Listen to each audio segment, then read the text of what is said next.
Assalomu alaykum azizlar, hurmatli obunachilar. Sog' salomatmisizlar?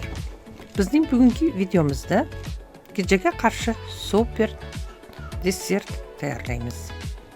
Kerakli mahsulotlar: birinchi xurmo quritilgani 100 gram, ikkinchi olxo'ri qoqi 100 gram, uchinchi yong'oq 75 gram, to'rtinchi qovoq urug'i 125 gram, beshinchi apelsin 1 dona po'st uchun, sidra tayyorlash uchun. Ishning borishi: dastlab xurmo, olxo'ri qoq olinib, ustiga qaynoq suv quyilib 10-15 daqiqa ichida yumshatiladi.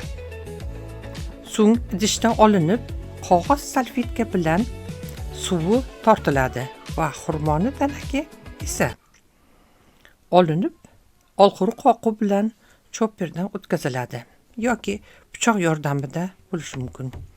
Yong'oq va qovoq urug'i ham maydalanadi. Pichoq bilan hammasini idishga solib aralashtiriladi hamda taxta ustiga tekislab yoyiladi va shakllar yasaladi. Apelsin po'chog'i qirg'ichdan o'tkaziladi. Shakllar ustiga sepiladi.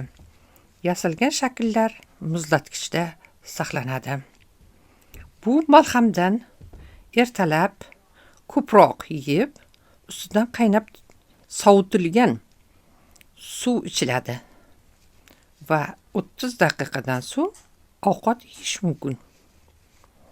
Bu desert immunni oshiradi, qabziyatga foyda qiladi, organizmdan gijjalarni tushirib yuborishga samarali ta'sir qiladi.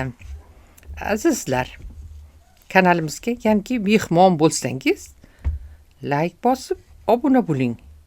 Izohlarda fikrlaringizni qoldiring. Biz bundan mamnun bo'lamiz.